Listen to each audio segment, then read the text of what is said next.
In this video, we will find the best free video call app. I'm going to review and compare 3 video call applications: Google Meet, Microsoft Teams, and Zoom.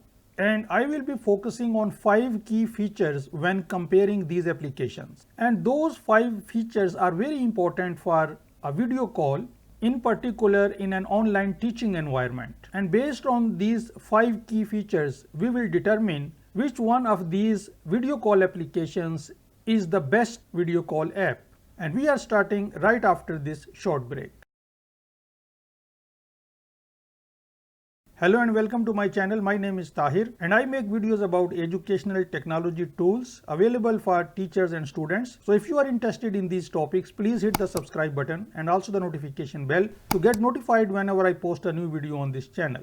Today we are going to compare these 3 video call applications based on these 5 features. First of all, I would like to mention that this is not a sponsored video by any of these companies, and this is also not a tutorial of any of these video call applications. This is a review of these 3 applications based on these 5 key features for a video call. So I will briefly explain why these 5 features are very important to have in a video call application, and then we will compare these features in these 3 applications and we will put a tick or a cross in this table. So by the end of this video, you will realize that the bigger is the company, the more stingy it is, and the smallest company is more generous when providing top quality features for video call. So the first feature is a raise hand feature. This is very important and this is the easiest way to take attendance during a video call. If you are teaching online and taking a class of, let's say,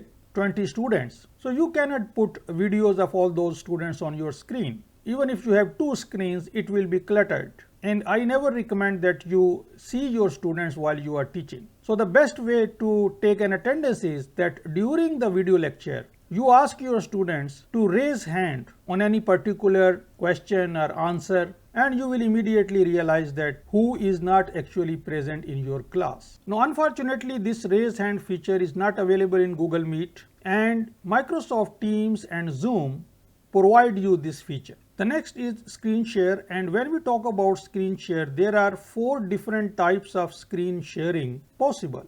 Entire desktop, sharing a window, sharing only a tab within a window, and sharing portion of a screen. And in general, screen sharing can be used for class activities, for collaboration with your students, for students' projects. You can take a quick input from students by allowing them to share their screens. And this is an important feature for online teaching. Now, recently Google Meet has added sharing tab. So now in Google Meet, you have entire desktop sharing, window sharing, and tab sharing available. But it does not allow portion of a screen, at least in the free application. In Microsoft Teams, we have entire desktop, windows, and tab sharing, but portion of the screen is not available. Only Zoom provides you all these 4 types of screen sharing. But because you don't need portion of a screen in most cases, and a tab and windows can replace each other as well, therefore we will tick this feature for all 3 applications because there is no significant difference. Now let us talk about moderator control. These are the controls which allow you to perform certain settings. And when you look at Google Meet, the only controls you have are to turn on your camera and turn on your microphone. In the free version, there is no other controls available. So it is a complete joke. When you look at Microsoft Teams, the story is same. There are no controls available, no settings available. There are some privacy settings, some notification settings, and 2 more settings.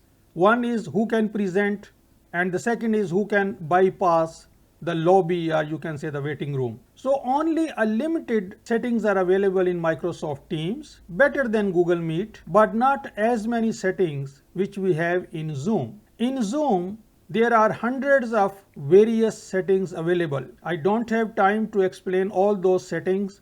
This video is just a quick and short review and comparison of these 3 video call applications. But if you have a Zoom account, you can click on the settings tab and then you will be able to notice the difference. I am comparing the free version of Google Meet, Teams, and Zoom.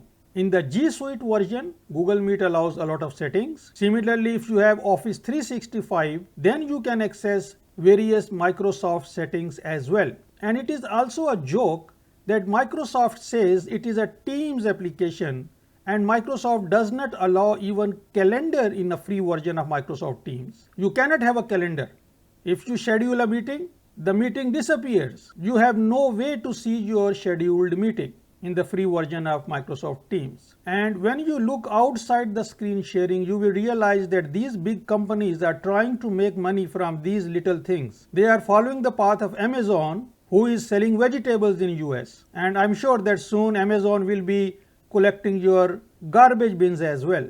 So this is our final result, cross at Meet and Teams and a tick for Zoom. Now let's talk about virtual background. Virtual background is very important for some of the students because normally they are busy studying and they are not well managing. Teachers are more organized because they have to teach, so they have made some setup, but not every student can clear their background. So they want to put a virtual background behind them. When you look at Google Meet and Microsoft Teams, both of these companies, they don't allow you to put a virtual background in their free version. Previously in Microsoft Teams, if you download the desktop application and install it in the free version, virtual background was available. But now they have removed it because they have noticed the interest of students and they want to make money. So they removed the virtual background from their free team version. So it is a shame on Microsoft company, such a big company not allowing even a virtual background. On the other hand, Zoom allows you to put a virtual background both by using a green screen or without green screen. And I have made a separate video which explains how to put virtual background in Zoom. Now there is a workaround of putting a virtual background in Google Meet. I have made a separate video, but you can feel the mentality of the leaders of these companies. So again, our score is a cross for Google Meet, a cross for Teams, and a tick for Zoom. Now let us talk about recording. Online teachers want to use a video call application which allows you to record their video lectures because they want to put it on the learning management system. So if some students have missed the lecture, they would be able to watch it again. But again, the largest company on the planet does not allow you to record a video call in the free version of Google Meet. You have to buy a G Suite account if you want to record your video call. Microsoft Teams allows you to record a video call and Zoom also allows you to record a video call. So our score is cross for Google Meet, a tick for Microsoft Teams, and a tick for Zoom. So this is our final score, and as you can see, the larger is the company, the more stingy it is, and the smallest company is more generous than the bigger two. So Zoom is the clear winner here, and now we got the best free video call app. So this was a comparison of 3 video call applications based on 5 key features for online teaching. I hope that you like this video. If so, please give it a thumbs up. Thanks for watching and see you next time.